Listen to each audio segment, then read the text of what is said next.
This episode of Inside Golf Podcast is brought to you by Inside Sports Network. What's up, everybody? It's your boy, Boston Capital Toodle, Steve, on the Hold the Green podcast. All right, we are live. Tap in, birdie. All right, Carson Young is here. I bet Ludwig at 28. Let's go. I bet You him did at, too? I bet him at 25. Low sevens. I think there's some guys in here we like. Harris English at 7,300. I love Brian Harmon at 3.5% this week.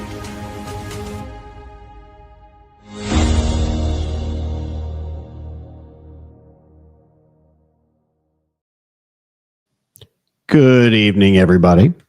Welcome to the Hold the Green podcast. I am Twitterless Steve, aka Steve Schirmer, riding solo again tonight. Boston Capper on hiatus. Don't worry, everything's fine. His day job responsibilities just kind of get in the way a little bit of our Sunday show just a bit. He'll be back on Tuesday to go over the betting board. There's already one golfer that, God forbid, if he stays at 30-1, he is going to have a heart attack live on the air. So if you want to go see that, keep betting Luke Clanton this week and keep that into his number of 30-1. I'm sure that's going to make Boston Capper truly thrilled this week. But just me tonight. We'll go over the Wyndham Championship, a golf course I really like. Last week, I was extremely negative about TPC Twin Cities. I am actually kind of happy the golf course kind of played out exactly how it did this week. Just a complete birdie fest, soft conditions. Despite sun for 4 straight days, somehow the greens were Charmin soft all 4 days. They must have been watering those greens. I know it rained a lot before the tournament. I could not believe those greens were as receptive as they were all week long. But that's TBC Twin Cities in a nutshell. Unless there's wind, guy's going to overrun it. But I didn't watch a whole lot of it today. Probably a good thing as someone who now has 4 runner-up outrights in the last 5 weeks. Glad I didn't have to tilt that one today all that much. I actually was at my daughter's joint birthday party at a trampoline park, enjoying that instead of enjoying Kurt Kitayama winning at 23 under over Sam Stevens, who I bet at 80-1. But listen, my loss is everyone else's gain. Big week at ISN. Andy, Ryan Baroff, they both made a great case for Kurt Kitayama on the Monday show, and all week they both hit the outright. A lot of guys in ISN hit Kurt Kitayama. So yeah, that is a huge perk, by the way, to become an insider. Hopefully a lot of people who took advantage of the free trial with the Open Championship stuck around. They were able to see all the Kurt Kitayama love all week, and they were able to cash that outright. So congratulations to all of them. And obviously consuming all the other content we have when you're an insider with the DFS content, my weather reports, which proved to be kind of useless because it just was easy score conditions all week. Despite, maybe some wins they were calling for in the weekend. But yeah, that's definitely a great perk to become an insider. Go to Inside Sports, become an insider. We're going to have a lot of content going through the fall. It's still a great opportunity to make money on golf the rest of the year. But maybe we'll save some 3M talk when Capper gets back on Tuesday. We're just going to focus on the Wyndham this week. This is the last tournament of the regular season of the PGA Tour. I always preferred it when this was the last opportunity to secure your card. I've had some bad takes over the years of, crapping on some of the lower guys who were struggling to try and keep their card. And in hindsight, not a great take. It was compelling trying to see a lot of these guys claw and fight to keep their job at the Wyndham. But now that the fall swing is just basically summer school for everybody, people that just didn't quite cut it, you got a couple weeks of summer school to make a passing grade in order to advance to the next level. Kind of all this really represents now is just the final opportunity to make the playoffs, which granted is top 70 now. It's more exclusive. And actually this has a pretty good field this week.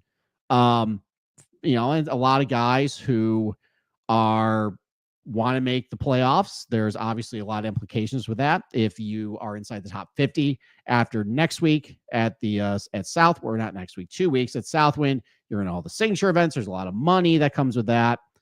So this has a very good field this week, which is good because a lot of guys before this typically would skip And this is a good golf course, and they do some things to the golf course well, as long as the weather allows for it, to dial it up over the weekend to make it pretty entertaining. And there's been a lot of entertaining finishes at this tournament over the last couple of years. I've had some pretty significant heartbreak at this tournament over the last couple of years, kind of fitting with the last month or so.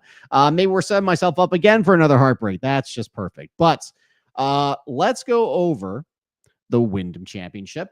This is number 15. Very pretty hole, by the way. We'll talk about this hole a little later when I talk about some of the topography and some of the ways that the golf course actually challenges these guys without the use of a lot of water, even though there is a water hazard on this golf course. But so this is Sedgefield Country Club. This is a Donald Ross. Obviously, we've seen some Donald Rosses on the PGA Tour and in major championships. As a Rochester, New York native, of course, I have a very soft spot for Ross golf courses. And this was built in 1925, and this was the host of several Greater Greensboro Open tournaments back in like the 50s and 60s. And there's actually a famous story of Sam Snead, who dominated this tournament, and he played it a lot.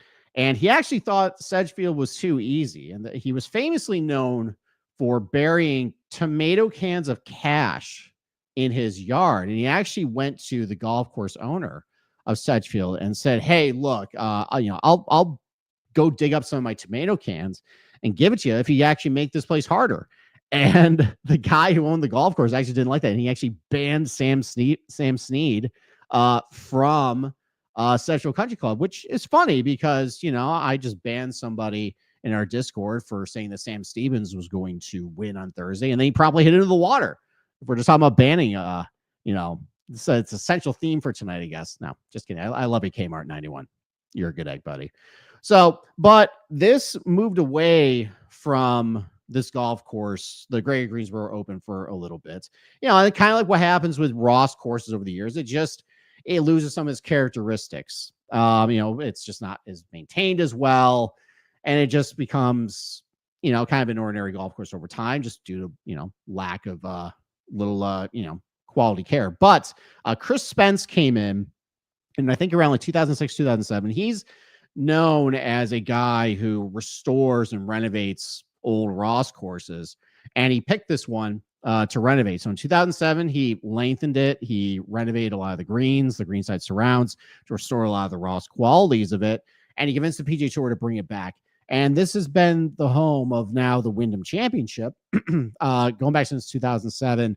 Chris Spence has done a really good job, not just here, some other golf courses, just renovating it to bring back some of the Ross characteristics. And he's done a great job with Sedgefield as well. And I'll show you some of the characteristics that make it very challenging, or not challenging, but like provides enough of a challenge to these guys, at least once you get to the green and the greenside surrounds. So, like I mentioned, there's a lot of things I do like about Sedgefield. One is the routing. I just think it's a really good routing. Ross did a great job here. It just doesn't feel like you're going in one direction over and over. It's, you got 2 nines that are very out to in. A lot of different variations of the direction of where you're going. Either you're going north to south, east to west. That can be a challenge as far as, especially if it's windy, you're getting different wind types, hole to hole. Just a really solid routing here. Also, it's a great piece of land. I'll show you some of the topography in a little bit. A lot of more undulation and elevation change here than you might expect. Maybe you don't pick that up if you're watching this tournament every single year, but it's a solid piece of land. So I've always admired the routing, and here it is right here, on your screen. Now, we'll get to some of the stats in a little bit. This is not the most challenging ball striking golf course, and the stats bear it out.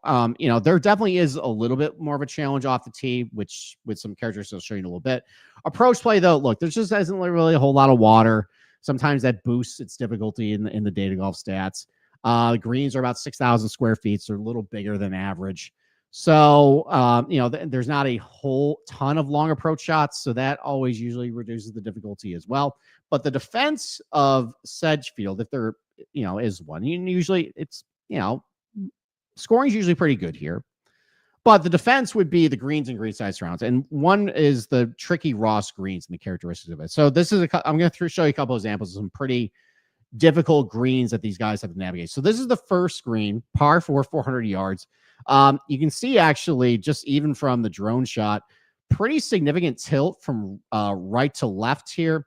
The green falls off on all sides as well. So this example, like, this pins a little bit more towards the right side. If you short side yourself and the greens are running pretty fast and firm, there's really not a whole lot of opportunity to stop the ball. It's going to run well past the hole here. So, on Ross courses, we actually talked about this. I got lunch with Andy Lack and a couple listeners, Ryan and Brandon, who were lucky to go golfing with Andy at Oak Hill on Saturday. Unfortunately, I'm still nursing the shoulder injury because, as Dave says, this is old the green. We are both very old people suffering from old afflictions at this point. But we're talking about a couple of greens where if you go long, because of the Ross characteristics, you're just dead. Like, there's no place to stop it. The ball's just going to roll, forever, and you're not going to get close to the pin. This is an example here where, if you miss in the wrong spot on a Ross green, here would be on the right side. If you're short side, you just can't stop the ball at all. So, and that's that's where this golf course punishes pretty poor iron play, would be missing in the wrong places. Here it's the opposite. This is actually a green that slopes. This is the second hole. This slopes pretty hard from left to right towards this greenside creek over here. So again, if you are missing in the wrong spot, and you get maybe a little bit too aggressive with your chip shot, you could run it theoretically through the green down into this native area over here, make a complete mess of the hole. So yeah, there's definitely a lot of defenses that some of these greens can have. Spence did a really good job bringing back some of the Ross characteristics of these greens. This is an example right here. The 10th hole here, this is one of the classic like Ross greens where if you go long, you're basically dead.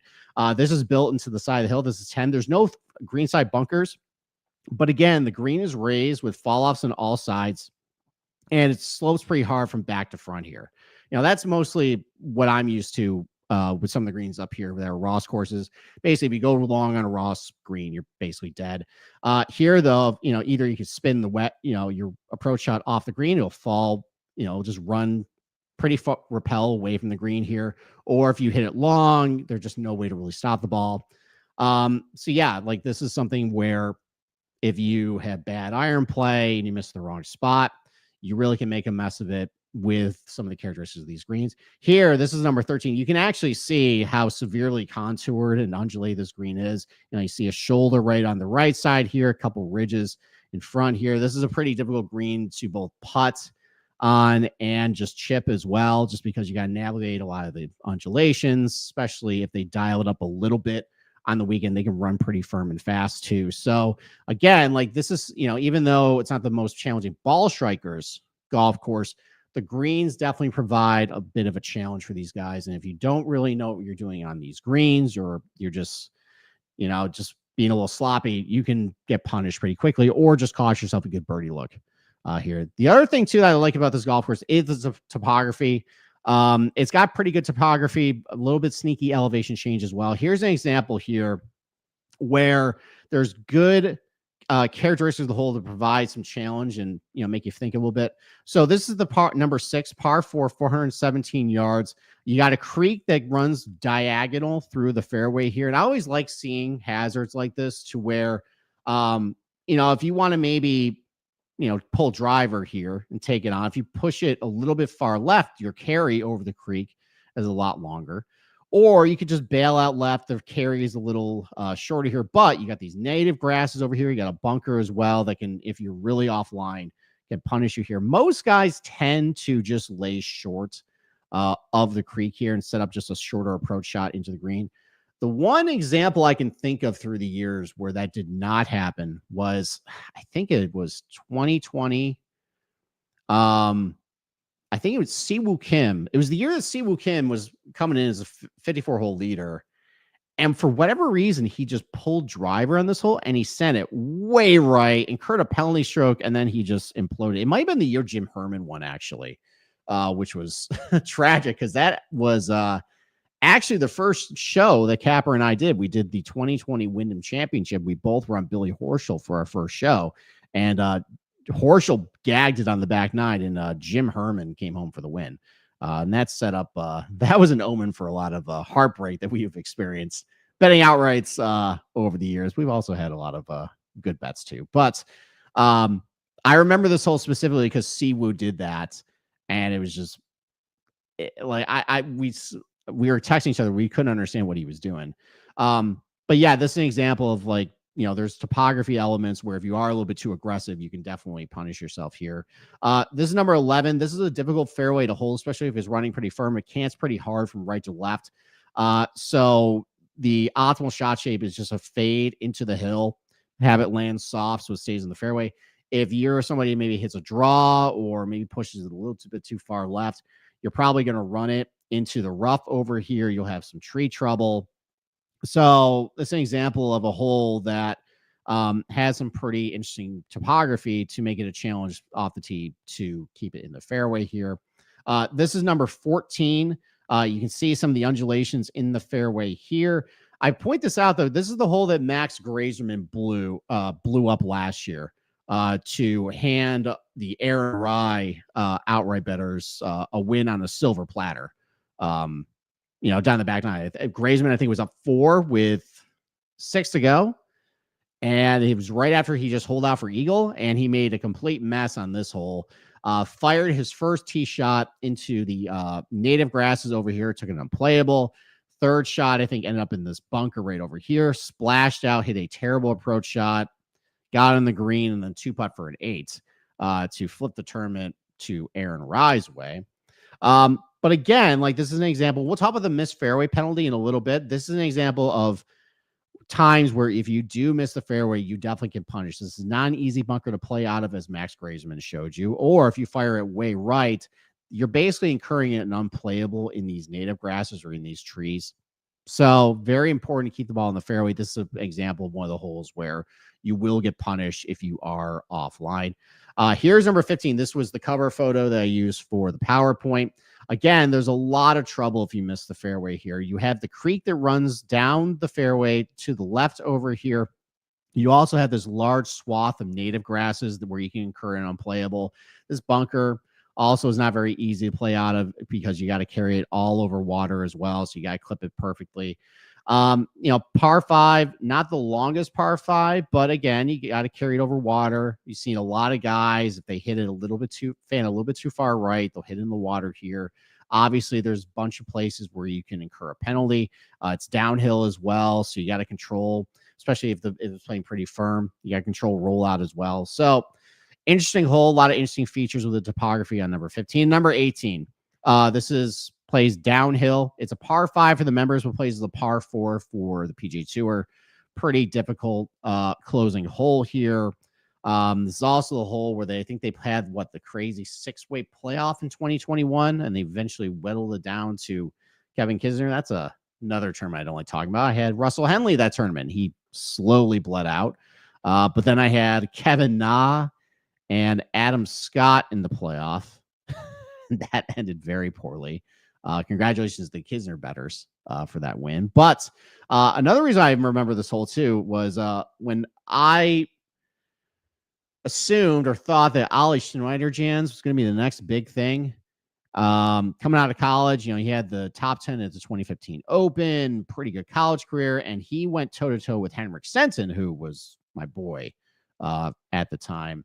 But I remember Ollie Schneiderjans hit this majestic stinger off the tee where they had the Pro Tracer, and it rolled probably 320 down the hill here. Almost got to, I think there's a crosswalk or maybe some native area that bisects the fairway all the way down the hill here. Almost got right to there, but just a beautiful shot. And then that shot stuck in my brain, and I probably bet Schneiderjans an unhealthy amount of times for the next 2 years before he just lost his card. Congratulations to him being a substitute on the Live Tour. Glad he finally found a place in the golf world. But downhill shot here that then plays back uphill to the green. It's a pretty tricky green as well. But again, just not a lot of places to miss. If you miss left or right, you're in the Bermuda rough. You're obstructed by trees too. But if you can keep it in the fairway, the ball will just roll and roll forever. And even though it's a longer par 4, you could probably set up like a nice wedge into the green if you really can get it out there. So good topography. And then the other thing I just really admire about the golf course too is how the superintendents set it up. If the conditions allow it, I already alluded to it. They are definitely not shy to turn up the dial on the weekend. Maybe they just don't water it as much, like unfortunately they did this week, I think, at TPC Twin Cities. They'll let it dry out. They'll let it play firm and fast if the conditions allow it. And they take pride in the golf course setup. And I admire that. There definitely are years where it started off very soft, because it's, Carolina in July and August, it can be hot and muggy. But if they get a couple days without some rain, they'll let the golf course dry out. It starts playing firm and fast. And you definitely can see these guys start having a lot of trouble on some of these Bermuda greens. They set it up very nicely. As long as Mother Nature cooperates, I've always admired that. So just going over the GCS AA report, as I mentioned, Donna Ross opened in 1926, renovation by Chris Spence, Ross renovator in 2007. As I mentioned, the 570-yard 18th hole plays as a par 5 for members, but is a par 4 for the tournament. As far as the par yardage, par 70, only 2 par 5, 7,131 yards, relatively short in the scorecard. We'll go with the proximity buckets. You can definitely see the shortness of the golf course in the buckets here. And then I love it. We're going to all Bermuda, and that is a very tricky grass and tricky surface to putt on, to chip on. And you'll see in some of the stats when we talk about how this challenges a lot of golf course or a lot of players here. But it's full Bermuda, tee to green here, 2.5-inch Bermuda grass rough. You don't need Bermuda grass to be all that long to be challenging because there just is a lot of guesswork when it comes out of Bermuda. Is it going to come out fluffy and dead? Is it going to go, be a flyer lie? Tough to chip off of. Tough, especially if you're chipping off a tight Bermuda to some of these greens that I showed you that can be pretty difficult for these guys. Bermuda greens, champion Bermuda greens. So definitely like guys who are used to playing well in Bermuda, putting in Bermuda, definitely guys you probably want to target this week. If you really want to go drill into it, this is champion Bermuda. And there are some other golf courses in the PGA Tour that use champion Bermuda. Mostly it's a lot of Tiff Eagle, some mini Verde, but champion Bermuda has been on 5 other golf courses on the PGA Tour. You have TPC Southwind for the FedEx St. Jude. Maybe that's why Lucas Glover went back-to-back, because he won here on champion Bermuda and they won on champion Bermuda the following week. Mainly because Patrick Cantlay turned into Patrick Cantlay in the playoff, but that's another, that maybe that's unfair to characterize Cantlay as a choker like that. There's probably other reasons that happened.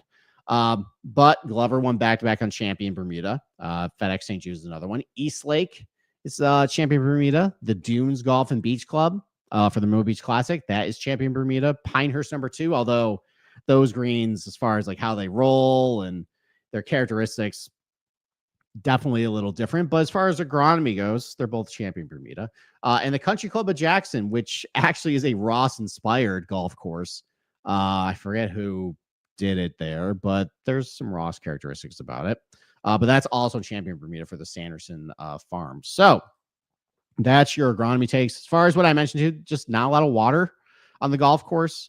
There is the creek that bisects some holes or weaves its way down the fairway. There's also the water hazard on 15 and 16 that you got to navigate with, but just not a lot of use of water. But there is a relatively high penalty rate that you can incur for missed fairways. And you can rack up some penalty strokes, but you don't have to use, they don't use water for it like they do at TPC Twin Cities that I elaborated on last week. All right, let's go over some of the stats here. So as I mentioned, not the most challenging ball strikers golf course on the PGA Tour. About average difficulty in driving, like your ability to gain strokes on the field relative to the other place. Obviously, there is a missed fairway penalty. It is relatively narrow fairways as well. It's about 30 yards wide. But a lot of guys tend to club down at this golf course. Everything really is right out in front of you. It is hard to separate yourself off the tee sometimes when guys are clubbing down a lot. So not the golf course where you can really gain a ton of strokes on the field relative to the golf course with the driver. Relatively easy approach shots. Again, not a lot of water around the green. That usually tends to pump up the difficulty of these approach numbers relative to other places as far as your ability to gain strokes. If there's a lot of water or some inconveniently placed bunkers, the ability to really tuck some pins. Don't really see that here. So relatively easy approach shots, but as I just showed you in some of the pictures I showed, around the green and putting, definitely difficult conditions that you see.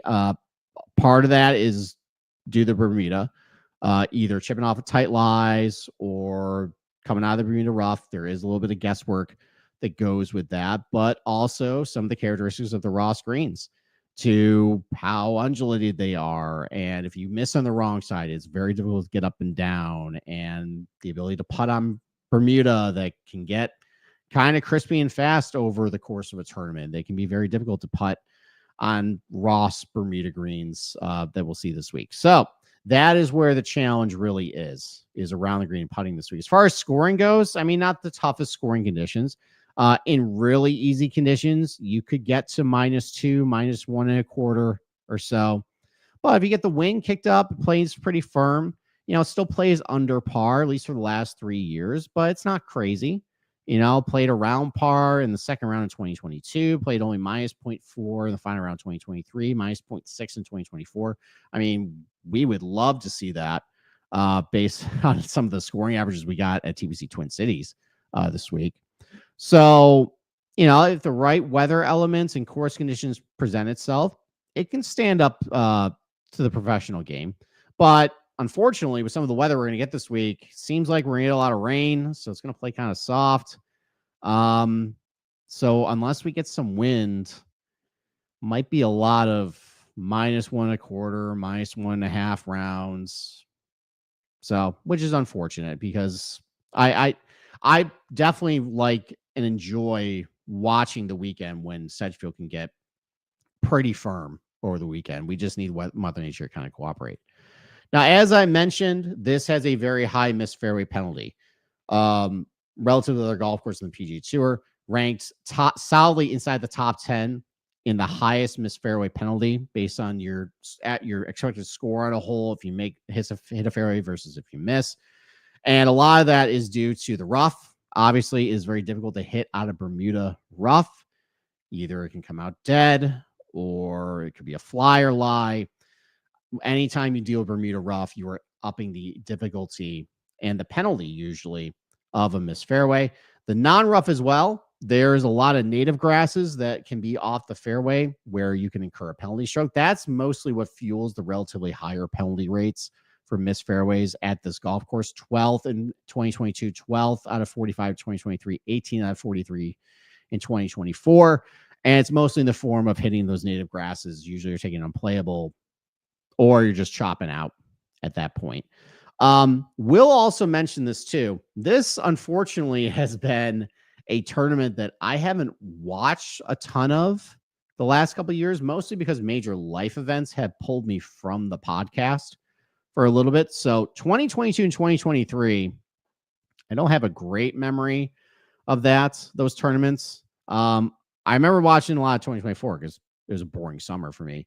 The one thing I was trying to figure out, and maybe some people in Discord can try and help me and have a good memory, mainly Dave, because you're basically a walking encyclopedia. I'm very impressed with your memory and your ability to recall stuff for golf courses. But why the average driving distance in 2022 was so much higher than the other 2 years, I tried looking for an answer. I couldn't remember because I was dealing with some family medical stuff at that point that I just didn't really care about golf at that point, during that period. But I couldn't find anything of either weather conditions or something that happened that week where the driving distance was way higher. So maybe someone can help me out in the Discord. That'd be great and put me in the right direction, because normally, like in other years, the average driving distance is usually well below 290, like 285 in 2023, 283 in 2024. And you see increase in driving accuracy rates because guys are mostly clubbing down at that point. So 2022 years vexing. I'll have to figure out exactly why it was a little higher. I mean, it's not crazy. It's only 292 driving average, but it's way an outlier compared to other Wyndham Championships. So maybe someone can help me out with that. As far as proximity buckets go, yeah, I like seeing a spread like this because it's generally high volumes across a consecutive range here where you kind of can basically ignore under 100 yards and over 225 this week. You know, I mean, the over 225 yards, that's just the 2 par 5s. Everything else, though, is a lot of shots between 100 and 150, fair amount of shots between 150 and 200 yards. You got probably 2 shots around, 2.5 shots around there between 200 and 225. But you basically can focus on just this range from 100 to 225. And I like having it like consecutive, instead of it kind of spread out. Like last week, it was, well, there was a high volume between like 100 and 125 and a high volume between like 175, 225, kind of a dead zone in this range. You're kind of breaking it out at that point. I like seeing a significant concentration in a consecutive range, like we're seeing from 100 all the way through the proximity buckets to 225. So that's what the focus on for your proximity buckets this week. Don't worry about anything under 100. Don't worry about anything really over 225. Just focus on shorter to mid irons, a little bit of long irons for some of your shots that you have to shoot between 200 and 225. But mostly this is a short and mid iron test this week, as you can see with the concentrations at this tournament. As far as related courses and the course fit charts that you see here, no surprise based on Data Golf's list of correlated courses that kind of spit out a similar course fit model. A lot of these courses have a very high missed fairway penalty. These aren't courses that really reward a lot of length and driving, although Sawgrass might do that now based on some of the changes they made. But historically it hasn't. But Sawgrass is the number 1 comp course. The Sedgefield Country Club, obviously high missed fairway penalty. Historically, you haven't really been able to win it with just pure power. TBC River Highlands is number 2. East Lake, TBC Twin Cities, Innisbrook, Muirfield Village, Concession, TBC Potomac, TBC Deer Run, Royal Troon, Albany, Sea Island. All these places have for the most part, a very high missed fairway penalty. These are not golf courses where you can really overpower it. And these are golf courses where shorter hitters definitely can stand a chance because it's more about precision off the tee and accuracy instead of just being a ball speed imposter. Although we have seen some guys with length do well here in the past. But those are mostly the courses you want to focus on.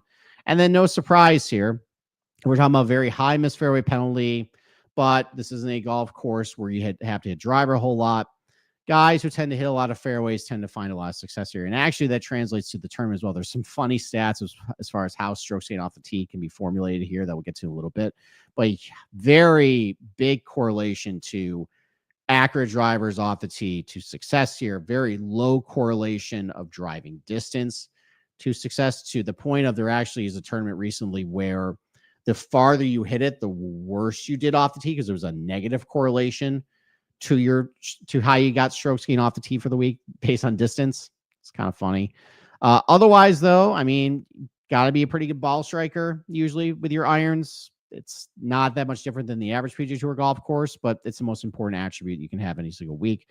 Less of a correlation as far as around the green and putting, but I will say, though, you should be targeting guys who are comfortable on Bermuda or dealing with Bermuda rough or tight Bermuda lies. That definitely will help you this week. Even if like the stats don't bear out as far as, oh, well, this guy overall his last 50 rounds hasn't been great all the way around the green, but we haven't been playing a whole lot of pure Bermuda in that stretch. So you really got to probably look at those types of golf courses as far as their performance around the green. That tends to be something I typically do when we get to a Bermuda golf course, is just isolate Bermuda around the green stats or Bermuda putting stats, because that is kind of specialized and different than other places we go to. So where I don't just want to look at pure putting and around the green numbers, I want to look at more the agronomy type. So that is something to focus on this week. All right, let's look at some of the leaderboards. And while I don't remember a whole lot of the 2022 tournament because I was away from golf at that point, I did bet this tournament because I was just kind of bored how my life was at that point. But I did bet Tom Kim that week. Got an outright here. That was great. 20. He won it at 20 under over John Huh and Sung Jae and Ben Griffin and Russell Henley, who has just blown this tournament 7 ways to Sunday, every single conceivable way possible. One other interesting note here too, Cameron Percy, 11 under. And while I was on hiatus from the Golf Gambling Podcast, Capper actually interviewed Cameron Percy and brought him on the show. And this was when there was, Liv had just started and they were poaching players, and it just didn't seem like anybody was safe at that point. And it was rumored that Cam had accepted a Liv offer, but it wasn't official. And Cameron Percy actually broke the news of Boston Capper that Cam Smith was going to Liv. And if you want to dig up that article or that podcast and you want to hear Boston Capper's poor heart break on the air, because he just won the Open, he was his boy. He basically, I think Capper hit 4 outrights up until that point, and 3 of them were Cam Smith. He hit Cam Smith at every single time he won. And so the fact he was going to Live just broke his heart. But that news got broken on that show. Yeah. TA for Cam Percy that week. Got the Golf Gambling Podcast bump for appearing on our show. Maybe we should have more players on our show if that's going to happen. But as far as how the tournament went, as far as, how guys gain strokes and everyone separate themselves on the field.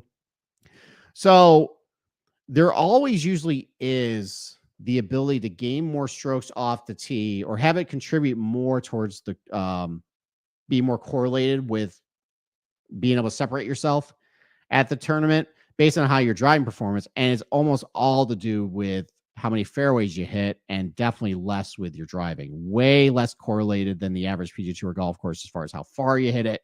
Way more correlated with in-tournament driving accuracy, which is challenging because that's sometimes not predictable how accurate guys are, especially at golf courses where it's very narrow fairways and the margin is very small. But at least in tournament accuracy matches the predictive skill set chart as far as favoring accurate guys. So at least you can kind of rely on that in your handicapping. Say, okay, like this skill set is predictive and it's rewarded in tournament. You definitely see that in this chart right here. Iron play and putting is always going to be the most heavily weighted category towards your overall strokes gained. Iron play is about PGA Tour average, putting a little less in the 2022 tournament. That's an outlier. Maybe that has to do with the fact that guys were hitting a lot farther that tournament. I have no idea why, but that's an outlier compared to the other 2 tournaments we see here. 2023, Lucas Glover wins at 20 under over Russell Henley, who I believe blew this tournament too, possibly. But Glover wins at 20. I had bet Billy Horschel this week again, and Horschel, I think he might have been 54-hole leader or maybe one off. He was terrible on Sunday. He completely flatlined all day. But Glover wins at 20 under. Again, you can see a little bit higher correlation towards how your performance in tournament off the tee impacts your total strokes gain. Your ability to separate yourself, and it's all to do really to accuracy, not much with distance. Iron play definitely a lot less important in this tournament compared to other PGA Tour venues as far as your ability to separate yourself. But putting around the green was more sensitive to it in this one. But again, the biggest takeaway is more just the huge importance of hitting fairways, which matches both just what we see with the stats and the predictiveness of this tournament with how much that correlates with your total driving stats for the week. You see that again here. And then this is actually a tournament I referred to last year where Aaron Rai wins again, handed the win by Sir Max Grazerman based on his performance in the back 9. But you can see in this chart that with event correlations down bottom, again, heavily skewed towards your off the tee play as far as being very correlated with how you did in the tournament. But it was to the point where distance mattered so little that really the farther you hit it, kind of the worse you did in tournament that week off the tee. That's a huge, you don't see negative correlation contributing to some stats here, especially with distance, and a huge edge with how many fairways you hit. And you see in this top 10, Aaron Rai hit 77% of his fairways. Grazerman, he was way too aggressive in this tournament. He pulled driver at points where he definitely shouldn't. But even he drove it really good. You know, he hit 294 average for the week, 64% of his fairways, is pretty good for him. But again, a lot of guys in the top 10 here were at least 70+% in driving accuracy percentage. You know, that helped them, I think, probably hit their approach shots pretty well in the week because they're hitting a lot of fairways. They would gain strokes.